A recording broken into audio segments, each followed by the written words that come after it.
We are The Meltdown, and we're here with yet another retro trailer reaction. This series looking to reintroduce and put the spotlight on some notable movies from previous years. All of the choices featured within this series have been hand-selected by our Meltdown crew. Some of these selections include some of us completing first-time watches, and some include those timeless classics that we may have all seen numerous times. Join us throughout all of Season 1 for a look at the retro trailers and the discussions that follow. Today's entry is 1975's Jaws, starring Roy Scheider, Richard Dreyfuss, and Robert Shaw, and it is directed by Steven Spielberg. After reading Peter Benchley's novel Jaws, two producers bought the film rights to the production. Producer David Brown claimed that had they read the book twice, they would have never made the film because they would have realized how difficult it would be to execute certain sequences. They offered the directing job to Dick Richards, but grew frustrated by the habit he had describing the shark as a whale. They dropped him and went with a very passionate 26-year-old that had just directed his first theatrical film, The Sugarland Express, for the producing duo. However, Steven Spielberg started to grow reluctant about continuing on with the project in fear of becoming typecast as the truck and shark director, with his TV film Duel having been a major factor in his level of confidence to take on the project in the first place. He eventually stuck with the project and admitted his overconfidence to Entertainment Weekly in June of 2011, saying, quote, "I was naive about the ocean, basically. I was pretty naive about Mother Nature, and the hubris of a filmmaker who thinks he can conquer the elements was foolhardy, but I was too young to know I was being foolhardy when I demanded that we shoot the film in the Atlantic Ocean and not in a North Hollywood tank. The film would not tank at the box office as it would become the very first summer blockbuster and the first film to earn $100 million at the box office." When you look at the film's page on Letterboxd, the top user review from Karst states, quote, "Glad sharks aren't real." So with that, let me introduce our panel. I am Meltdown host Tim Melton. That is my co-host, Mr. John Lunsford. Ooh, we're going to need a bigger studio. That's the best remark you've made throughout this entire series. Our producer is Tyler Johns. I don't have anything to say because John just stole my line. Sorry. How the same line? Yeah, I had the same line ready to go, but John took it. So, back to you, Tim. I feel like we just saw the little Kittner boy spilled all over the dock. We also have Yikes. our beloved Meltdown contributor, Rockstar, who you see daily on The Next Round. Smile, you. The film was my selection, so why did I pick 1975's Jaws? I feel like this movie is basically perfect. It never gets old to me. It's very much a 70s film, but narratively, it's timeless. It's iconic. It's still scary. The hero's journey is perfectly captured. The true bond that three very different men develop becomes just as intoxicating to watch as the carnage that you can't seem to take your eyes away from. The decisions made on screen all make sense. The film flows perfectly. The narrative themes all resonate, and the music themes are even more brilliant. The fear on display is real and shared, both with the characters on screen and with the audience members that are watching. It is a truly shared experience. The location of Amity Island is a character itself. The established community is just as important as the threat to it, and I really do feel like this movie is a masterpiece, and it remains one of my favorite films of all time, and is one of those films that made me a fan of films. I'm not sure I would be sitting here talking at this microphone right now without having seen Jaws at a very young age. Without any further hesitation, let's now go ahead and watch the retro trailer for Jaws. There is a creature alive today who has survived millions of years of evolution without change, without passion, and without logic. It lives to kill. A mindless eating machine. It will attack and devour anything. It is as if God created the devil and gave him jaws.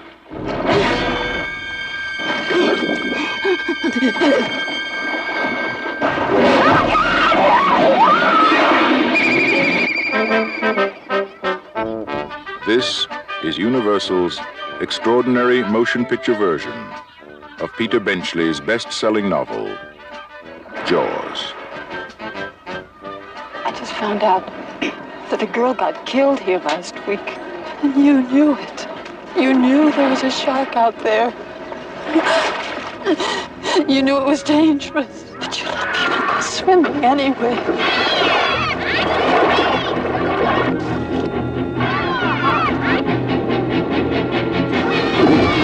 Poor Tyler. You see that?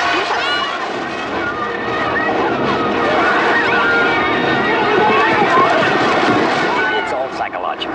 You yell barracuda. Everybody says, huh? What? You yell shark. We've got a panic on our hands on the 4th of July. Is it true that most people get attacked by sharks in 3 feet of water, about 10 feet from the beach? Yeah. What we are dealing with here is a perfect engine, an eating machine. We're not only going to have to close the beach, we're going to have to hire somebody to kill the shark. Bad fish. But I'll catch him and kill him. Did you hear your father? Out of the water now! This shark, swallow you whole. You're gonna need a bigger boat. That's a 20-footer. 25. 3 tons of them. Hurry up, he's coming straight for us. Don't screw it up now. Don't wait for me. Now! Shoot!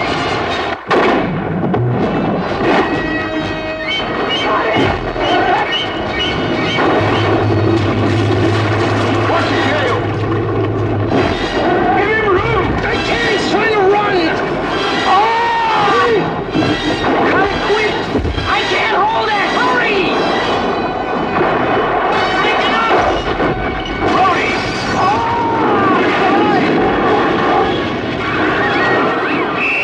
Everybody out of the water! None of man's fantasies of evil can compare with the reality of Jaws.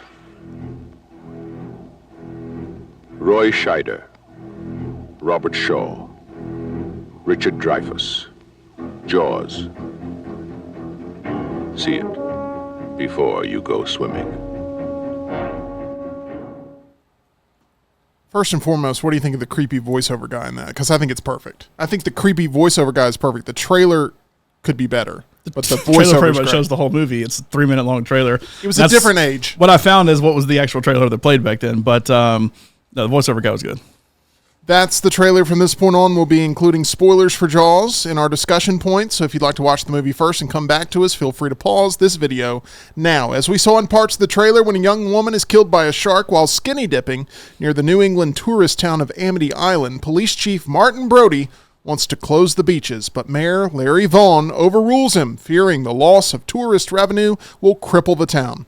Marine biologist Matt Hooper and the grizzled ship captain Quint offer to help Brody capture the killer beast, and the trio engage in an epic battle of man versus nature. So, John, what was your take on Jaws, rewatching it probably for the 5th time in your life? No, probably the 10th time in my life. Oh, I'm impressed.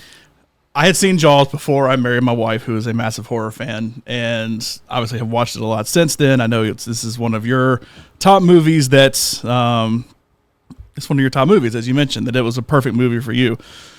Not a perfect movie for me, but a good movie for me. This is a movie when it comes to 1975, right? Mm-hmm. When it comes to 1975, was about as good of a movie as you could make in 1975, and so I'm not. What a backhanded compliment. Yeah. It is. I mean, look, I watched. You don't think it's aged well? I think it's aged decent. Okay. I'm not saying it. I'm sorry. I'm going to let you have the floor. I'm not saying it aged bad. Trying not to take this personal. There's one complaint I have after watching it this past week that I never noticed before, and maybe I didn't want to notice because we go back and forth on films a lot, but I feel like one thing that almost everybody in the entire universe will agree on is John Williams in general. Like that everything he does is really solid. He's created the most iconic themes ever created in the history of mankind, and will go down as the greatest composer ever and all. But there's when the shark has the first like floating like yellow barrel on it, and then they lose it, I think, in the nighttime, and then it hits it, knocks power out, and then it comes back. when it comes back and they're chasing after it, the music sounds like Charlie when he got his golden ticket in Willy Wonka. Yeah, it's fantastic. We're chasing after the shark. It's so happy-go-lucky. It just murdered a bunch of people, but we're chasing after the shark again. Is that not sort of the same thing you get when they're setting out to sail and they're setting out to sea? And it never seems so happy-go-lucky, and something that the theme that everybody remembers from this is such a terrifying theme that works so well at first when the shark is underwater and it's coming up and it's attacking and it's killing people, and then it's like, oh, the shark's back. Ooh, let's go. Let's skip. It's a little odd and different from the theme we had originally that was supposed to be terrifying and dreadful. And picked this movie. I know it's just a little odd, and that's a very small nitpicky thing. But you know why I gave it a pass for that, and it didn't jar me the way it jarred you. But the movie is set primarily in daylight. And that is a theme that goes along perfectly with the horrors of what's happening on screen, but also the sun shining through. There's not a lot of horror to the theme, though. Yeah. But if it was like Jason Voorhees during the day, they could play it. He's coming! Like I imagine like Michael Myers is skipping through it's not that bad. With a knife in his hand. It's a little weird when the music you had heard up to that point was so dreadful and so good at what it was doing that it was a little off. But hard to disagree. It's it's still a good movie. It's still very well done. For being so old that I would rather watch The Shark here than I would watch a Sea in the Meg or anything we see nowadays, because I can respect the practicality of it more so than anytime you use the word respect, it means you don't like something. That is literally the opposite of what respect is. I always get the feeling always use it that as a backhanded compliment. I always get the feeling that he's saying that it has a lot of history behind it, but he doesn't like it. So it's more like out of obligation. Correct. You got to show it. When I watch a movie like The Thing, I say I hate it because I hate horror movies and I don't think it was good. With Jaws, I say I respect it. I still don't like horror movies. Answer this one question: do you feel like Jaws is overrated? That's a yes. Because if you say anything but yes, you're not telling your true self. And it's okay for you to be honest. Did Tyler just give you an answer? I think Jaws is slightly overrated. Okay. I will not say it. I appreciate your honesty. Jaws is overrated. There's a lot of ways to say something is overrated. If everybody gives it a 5 out of 5 and I give it a 4.5 out of 5, I think it's technically overrated, but I'm not saying it's bad. That's where I fall into this. I didn't give it a 4.5 out of 5, but I still give it a passing grade. Obviously, that I still give it a good grade. It's not perfect 5 out of 5 to me. And it's not meant to be a gotcha. It's meant to be allow you to tell your true feelings, and you did just that, and I appreciate that. Tyler, what are some of the elements that you liked and disliked about Jaws? So this is a rewatch for me. I haven't seen it as many times as you guys, but this is probably third or fourth time I've seen it. I always liked the practical effects as well as how little of the shark they show you. That I think that only increases the feeling of dread and just uneasiness you get throughout the whole thing. Great performances in it. I thought Captain Quint's monologue was one of the best scenes in the film, and good dialogue and incredible cinematography as well. I love the dolly zoom around Chief Brody on the beach. Absolutely. Any major dislikes? Any sort of major complaints? Anything that doesn't resonate or doesn't hold up after all these years? No, I think it's held up pretty well. This is just about a perfect film. I'm struggling to find something I can really pick apart. I do think it's wild that this has the same rating as the new Garfield movie. They're both PG.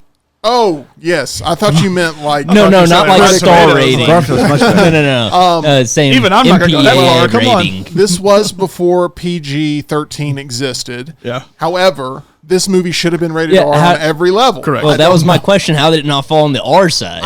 I wish I knew more of the story on that, but it should have been rated R. It was instead rated PG, and it is the best PG movie ever made for sure.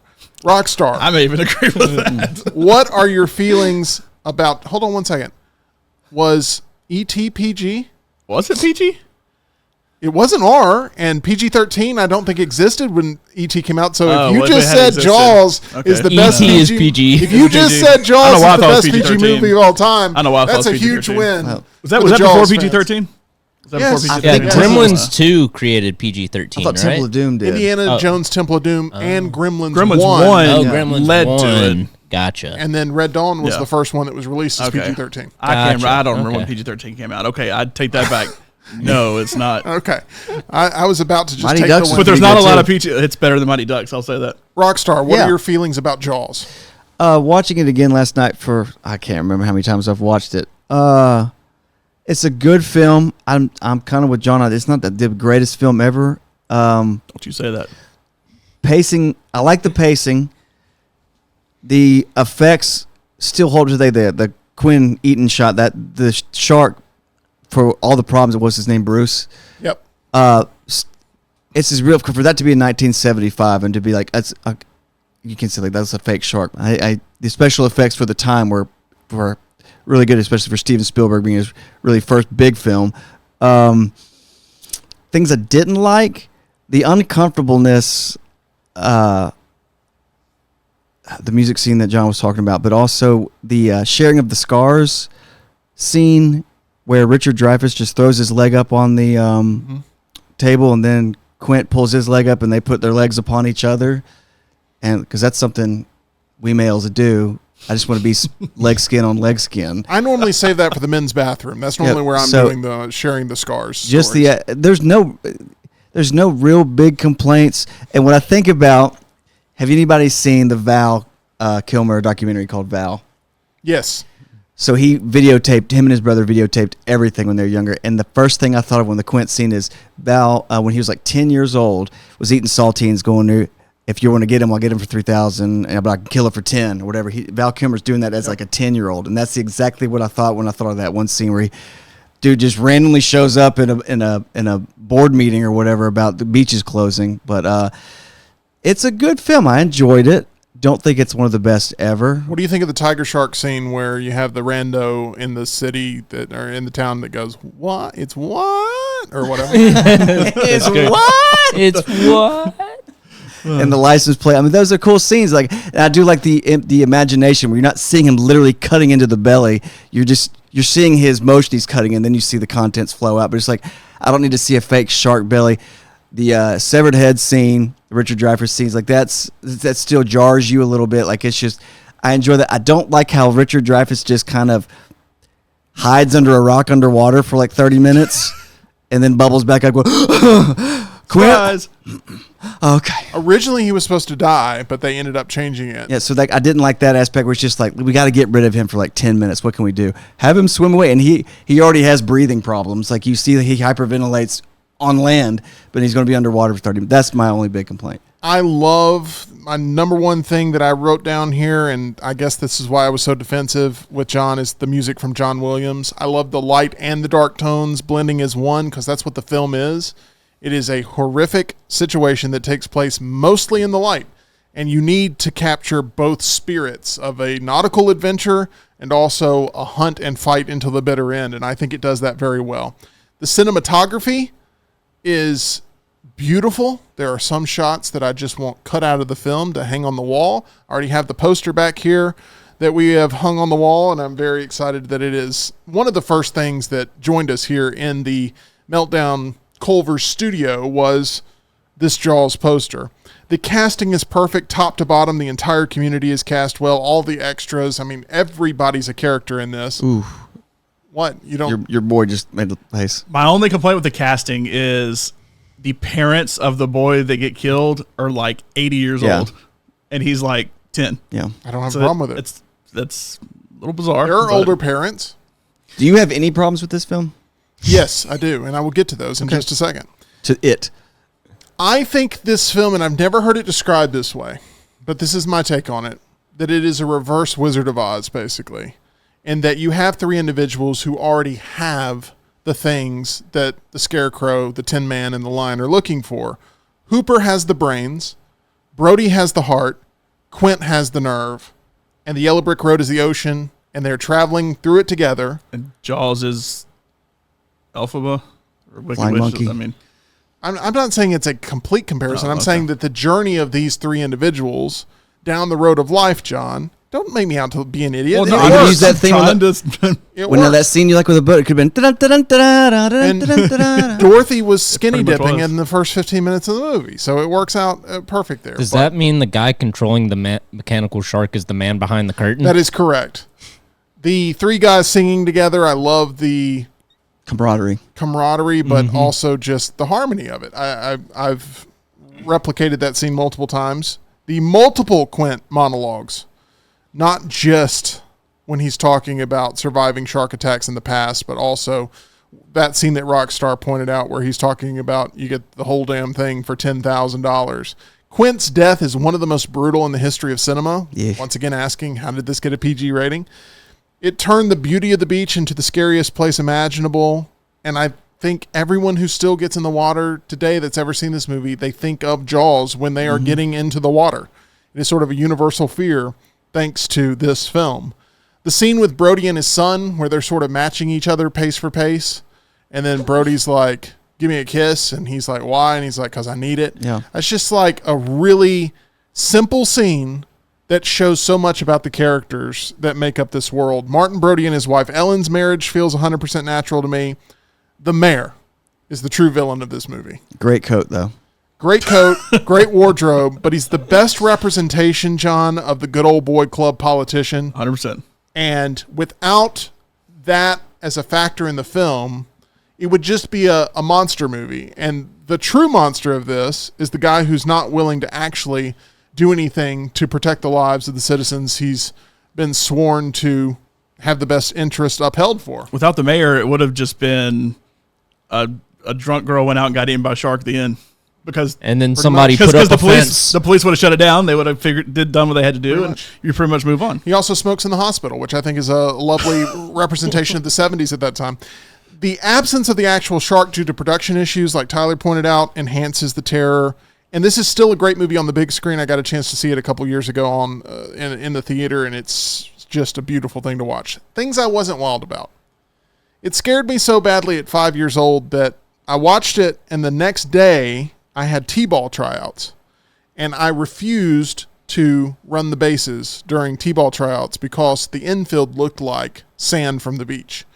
And Very so true. I can see that. it ended. This movie ended my baseball career. I could have been an all-timer potentially, but ended up not even trying out because I pitched a fit that I would not run the bases because I was scared the shark was going to come up and eat me, because the umpires were out there sort of like they looked like the dorsal fins of the shark. Of course, yeah. And in my mind, that was how I was going to meet my demise, was out there on the T-ball field. So I You didn't. could have kept playing until Tremors came out.